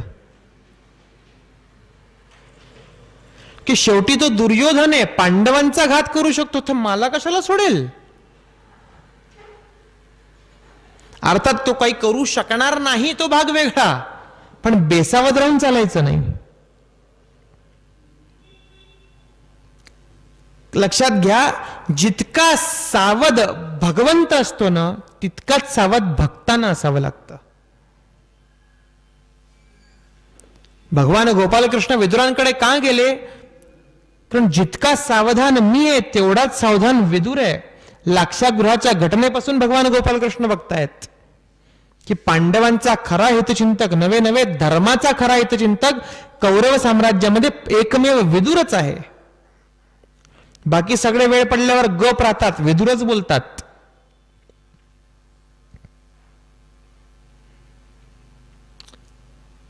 आणि अर्थात कृष्णशिष्टाई फसली, युद्ध उभं राहिलं. अशा वेळी विदुरांनी काय केलं? विदुरांनी राज्यव्यवस्था सांभाळली. ते युद्धातून बाजूला झाले. विदुरांनी राज्यव्यवस्था सांभाळली आणि युद्ध झाल्यावर जेव्हा पांडव जिंकले तेव्हा पांडवांना उपदेश केलाय, नीतीचा उपदेश केलाय, न्यायाचा उपदेश केलाय. आपण जे वाक्य ऐकतो, सत्यम ब्रूयात प्रियम ब्रूयात न ब्रूयात सत्यम अप्रियम, याचा अवलंब विदुरांनी सुद्धा नीती सांगताना केलेला आहे.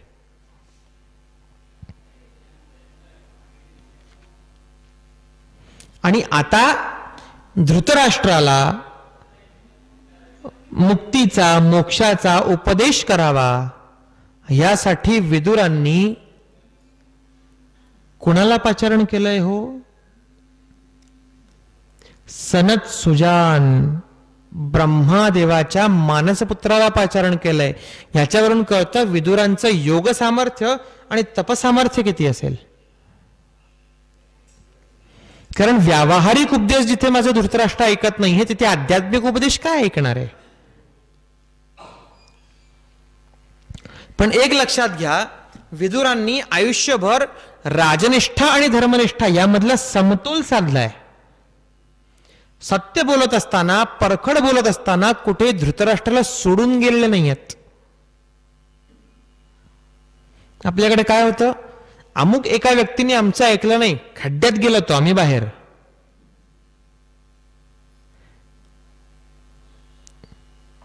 इतकी पक्की आमची स्वामीनिष्ठा असते. एखाद्या समाजामध्ये जाऊन काम केल्याबद्दल आज माईकवर माझं नाव नाही आलं, उद्यापासून जाणार नाही मी त्या कामात, अशी आमची स्वामीनिष्ठा असते. पण आयुष्यभर अपमान सहन करून सुद्धा विदुर कधीही धृतराष्ट्राला सोडून बाहेर नाही पडलेत. का? कारण स्वामीनिष्ठा आणि सत्यनिष्ठा यातला समतोल त्यांना कळलाय. आज विदुर सांगताना घडी घडी वेळोवेळी मला छत्रपती शिवाजी महाराज आठवत आहेत. अफजल खानाचा जेव्हा वध झाला, त्या अफजल खानाच्या वधाच्या वेळी खंडोजी खोपडे नावाचा एक माणूस, शिवाजी राजांचाच माणूस, अफजल खानाला फितूर झाला.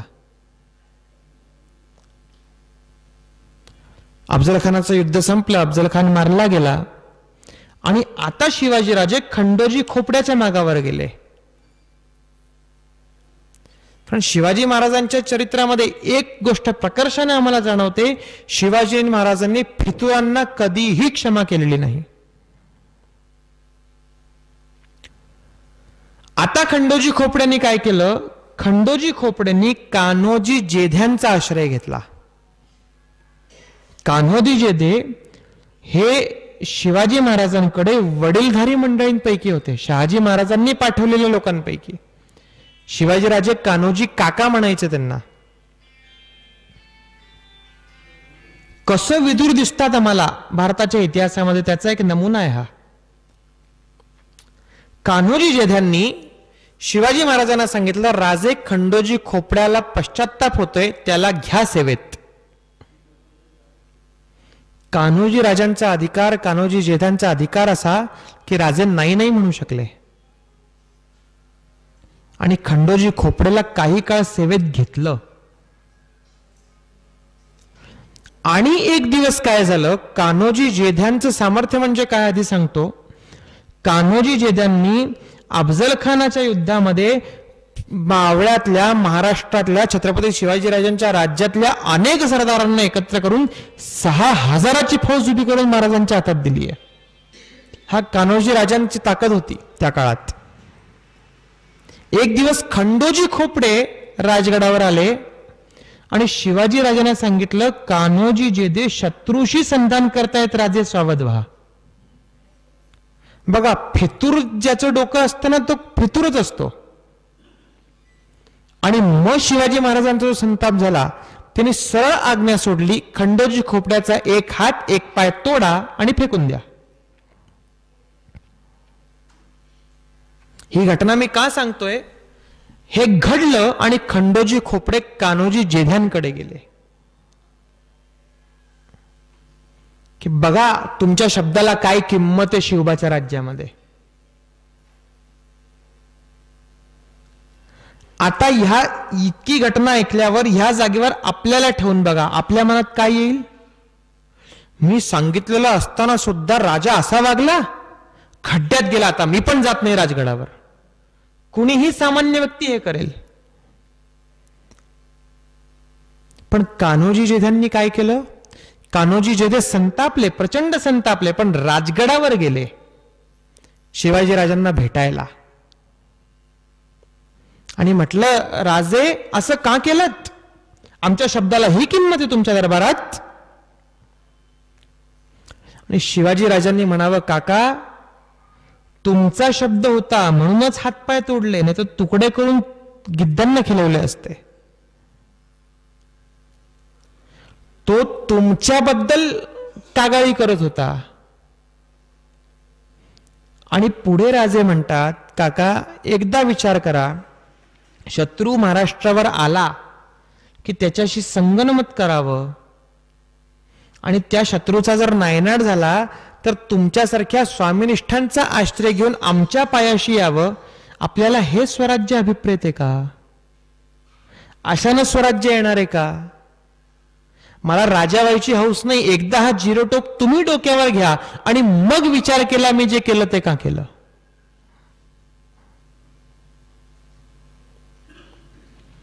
असंच जर आपलं स्वराज्य उभं राहिलं की कधीही कुणीही फितुरी करावी आणि एखाद्या स्वामिनिष्ठांची रदबदली करून त्यांचा आश्रय घ्यावा, तर शिवाजी राजा दरबारात घेतो, ही एकदा स्वराज्याची प्रतिमा निर्माण झाली तर आपल्या स्वराज्याची काय अवस्था होईल काका.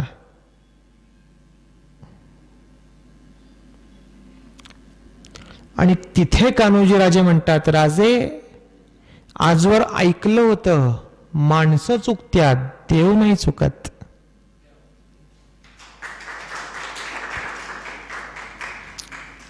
आणि पुढे म्हणाले, उद्या समजा कान्होजी जेधा सुद्धा शत्रूच्या पक्षाने उभा राहिलेला दिसला तर मान कापायला कमी करू नकोस राजा. पण हा विश्वास कुणामुळे आला असेल हो?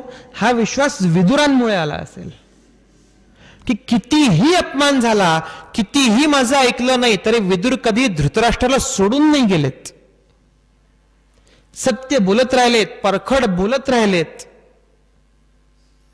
त्याला धर्माचा उपदेश केलाय, त्याला नीतीचा उपदेश केलाय, त्यांना सत्याचा उपदेश केलाय. पण कुठल्याही परिस्थितीत माझा अपमान झाला म्हणून मी हस्तिनापूर सोडून जातो हे विदुरांनी नाही केलंय.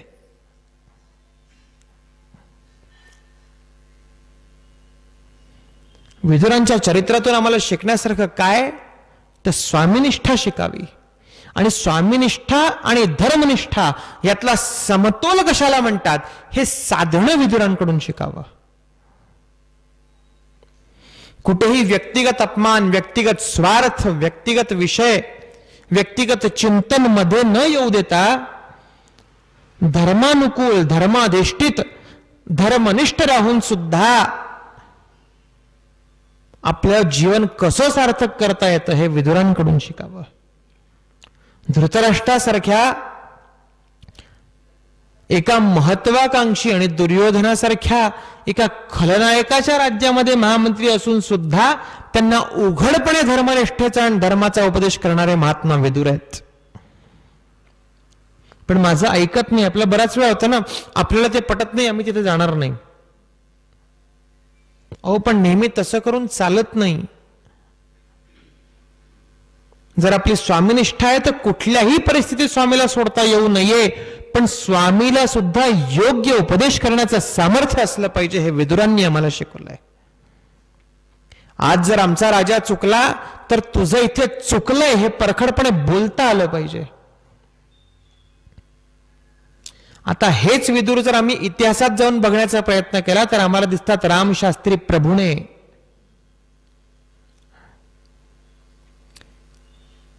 पेशव्यांचे पायी, पेशव्यांच्या हाताखाली काम करणारे, पेशव्यांच्या दरबारात काम करणारे, पेशव्यांनी नेमलेले न्यायाधीश असून सुद्धा माधवराव पेशव्यांना खडसावून सांगितलं इथे तुम्ही चुकलात म्हणजे चुकलात.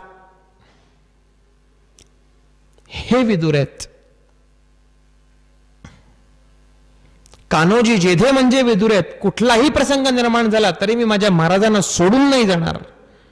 प्रसंगी त्यांना जाब विचारीन, प्रसंगी रागवीन, प्रसंगी खडसावीन, प्रसंगी अपमान करीन, अपमान सहन करीन, पण राज्य सोडून नाही जाणार, राज्याचं हित सोडून नाही जाणार, न्यायाचं हित सोडून नाही जाणार.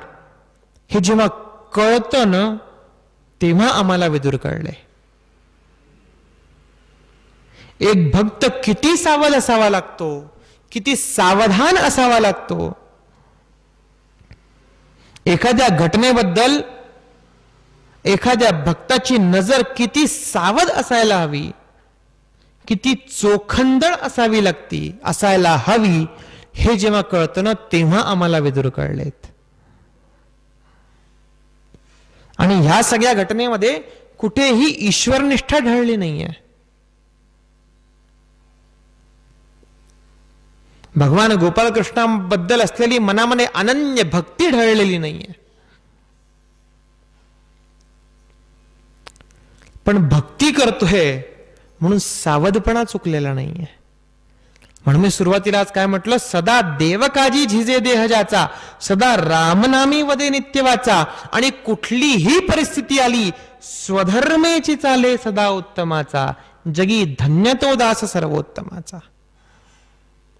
कुठलीही परिस्थिती आली तरी मी माझा धर्म सोडणार नाही, कुठलीही परिस्थिती आली तरी मी भगवंताचं काज करणं सोडणार नाही, कुठलीही परिस्थिती आली तरी मी माझं भगवत चिंतन सोडणार नाही. विदुरांचं असं सांगितलं जातं, जरा पाठभेद आहेत भागवतात आणि महाभारतात, की युद्धानंतर विदुरांनी धृतराष्ट्राला उपदेश करविलाय. आणि धृतराष्ट्र आणि गांधारी वनामध्ये गेलेले असताना विदुर सुद्धा त्यांचे सेवक म्हणून वनात गेले. बघा, आता धृतराष्ट्र राजा नाहीये, पण तरीही मी माझा मोठा बंधू आहे, माझा ज्येष्ठ बंधू आहे, कसा का वागला असे ना, मला त्याची सेवा केली पाहिजे. ही सत्यनिष्ठा, ही धर्मनिष्ठा विदुरांच्या ठाई आहे. वनात गेलेत शेवटपर्यंत, त्यांची सेवा केली आहे, आणि महाभारताप्रमाणे एका योग्यासारखा मृत्यू पत्करलाय.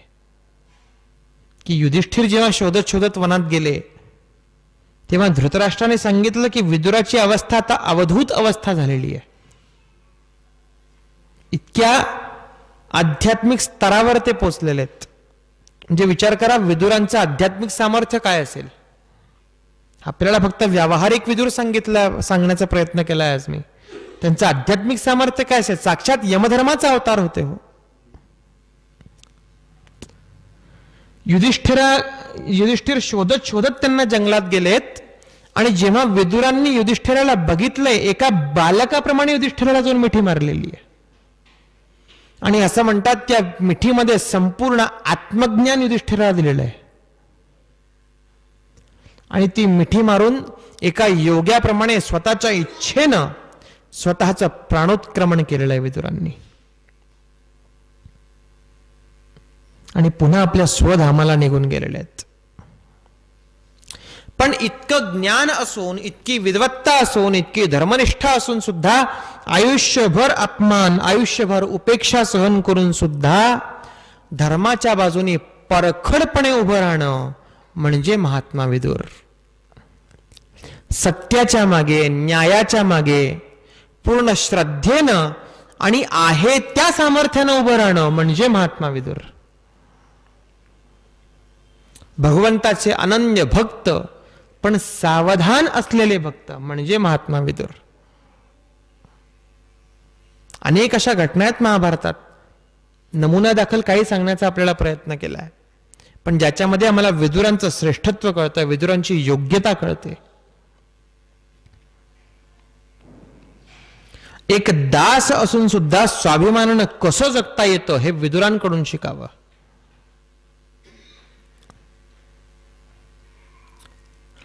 ह्या सगळ्याचं आत्मचिंतन करता करता करता पुन्हा आपण पहिल्या दिवशी ज्या विषयापासून सुरुवात केली होती की पहिला दिवस झाला, दुसरा दिवस झाला, आज तिसरा दिवस झाला, ह्याच्यातून काहीतरी मथित काढून आपलं जीवन आपण कसं सार्थक करू शकतो, काय त्यातलं चांगल्यातलं चांगलं काढू शकतो, आपल्या जीवनामध्ये त्याचा उपयोग करू शकतो, याचं चिंतन करणं म्हणजे दासनवमी उत्सव आहे.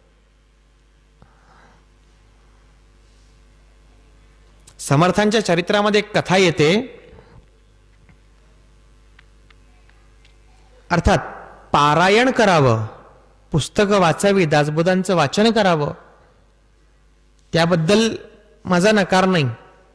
फार उत्तम इथे वाचन सुरू आहे दासबोधाचं. जास्तीत जास्त संख्येमध्ये लोकांनी यावं. कारण काही नाही तर त्या ओव्या वाचत असताना त्या ओव्यांचा प्रभाव आपल्या जीवनावर पडतो, त्या लहरींचा प्रभाव आपल्या जीवनावर पडतो. पण ते वाचत असताना आजच्या वाचनामध्ये मला दासबोधातलं काय मथित प्राप्त झालं, ते मी माझ्या जीवनामध्ये कुठे उपयोग करू शकतो याचं चिंतन करत घरी जावं. कुठलेही ग्रंथ हे सामान्य मनुष्याला आत्मचिंतन करायला लावतात. आत्मचिंतन करायला लावलं तरच आपण ग्रंथ वाचला असं समजावं. एक उदाहरणादाखल एक कथा सांगतो फक्त, की कशा पद्धतीनं दासबोध वाचावा किंवा कशा पद्धतीनं कुठलाही ग्रंथ वाचावा. सज्जनगडावर समर्थांचे अनेक शिष्य होते जे रोज दासबोधाचं वाचन करायचे. आणि कल्याण स्वामी हे सतत कुठल्या तरी कामामध्ये तल्लीन असायचे. कुठे पाणी आणतायत, तर कुठे लाकडं फोडतायत, तर कुठे समर्थांची सेवा करतायत. फार उपासना वगैरे करतायत असं त्यांना कधी समर्थांना दिसलं नाही. कल्याण स्वामींची मेहनत बघून समर्थांनी त्याचा खुराक वाढवला. तर इतर शिष्यांना वाटलं आम्ही इतकी उपासना करतो, हा फुकट खातो. आणि त्यांनी त्यांचं नाव ठेवलं डाळ गप्पू. नुसता खायला आला इथे, काही उपासना नाही, काही नाही, मजुरासारखी कामं करायची आणि खात बसायचं, एवढंच त्याचं काम. हे हळूच समर्थांच्या कानावर गेलं. एक दिवस असंच बसलेले असताना दासबोधातली एक ओवी समर्थांनी सांगितली की हे पहिलं चरण, हे दुसरं चरण, ह्या ओवीचं तिसरं चरण मला आठवत नाही, कोणी सांगतं का? अमुक एका शिष्याला, तू सांगतो का? नाही महाराज, सद्गुरू नाही लक्षात येते, नाही आठवते. किती पारायणं झाली दासबोधाची? 1008 झाली महाराज. तरी एक ओवी नाही आठवत आहे? नाही. बरं तू सांगतो का? मलाही नाही आठवत आहे. किती पारायणं झाली? 11,000 झाली. तरी नाही आठवत आहे. बऱ्याच लोकांना विचारून झालं. तेवढ्यात कल्याण स्वामी गडाच्या खालून पायथ्यापासून पाणी भरून काय असेल ते हंडे आजही सज्जनगडावर आहेत, एकदा बघा जाऊन. आपण ते हंडे रिकामे सुद्धा हलवू शकत नाहीत. ते सज्जनगडावरून कल्याण स्वामी खाली उतरून पाणी भरून वर चढायचे पायी रोज. पाणी भरून कल्याण स्वामी येत होते. म्हणजे समर्थ म्हणे, कल्याणा ही ओवी अडते रे, जरा सांगतो का? समर्थांनी पहिलं चरण म्हटलं, दुसरं चरण म्हणतं. समर्थांनी विचारायच्या आत कल्याण स्वामी तिसरं आणि चौथं चरण म्हणून मोकळे झाले. समर्थांनी म्हटलं, किती पारायणं झाली? कल्याण स्वामी म्हणाले, आपण सांगत असताना जो लिहिलं ते पहिलं आणि शेवटचं.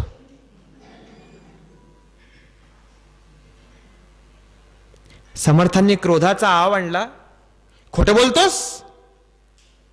ह्या लोकांसमोर स्वतःचं मोठेपण मिरवता यावं म्हणून असत्य बोलतोस माझ्याशी? अरे इतकं पाठांतर एका पारायणात शक्य आहे का? समर्थ चिडले. म्हटल्यावर भक्त हो शिष्य, घड घड घड घड अश्रू येऊ लागलं कल्याण स्वामींच्या नेत्रातून.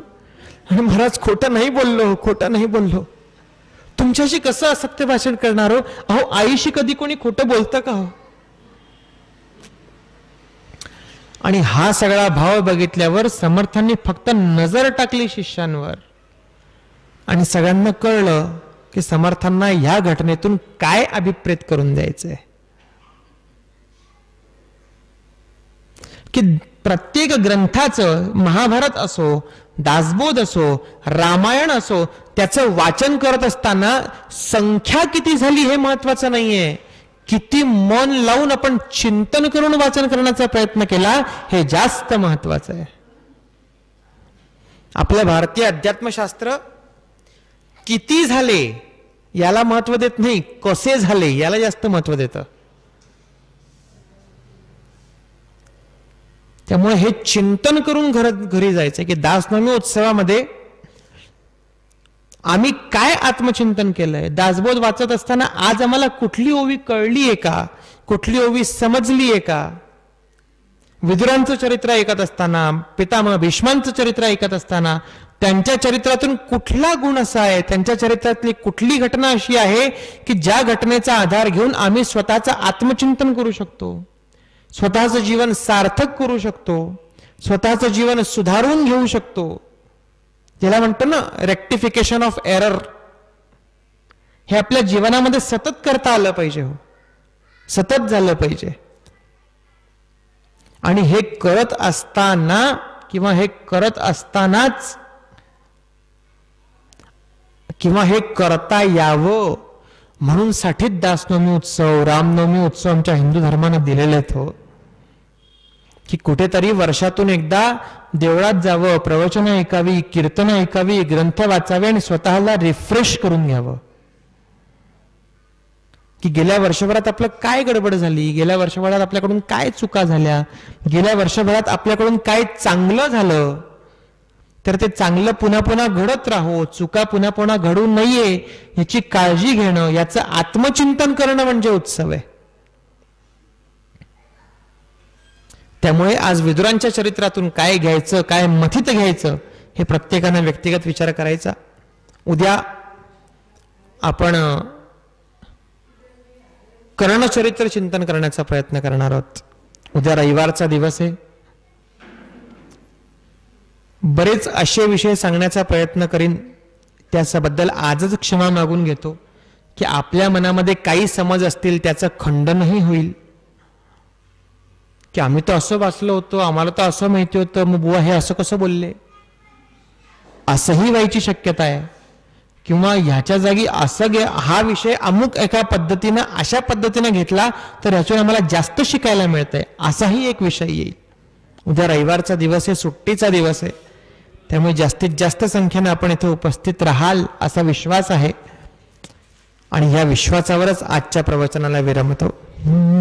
सदा सर्वदा योग तुझा घडावा, तुझे कारणी देह माझा पडावा. उपेक्षु नको गुणवंता अनंता, रघुनायका मागणे हेची आता. जय जय रघुवीर समर्थ, जय जय रघुवीर समर्थ, जय जय रघुवीर समर्थ.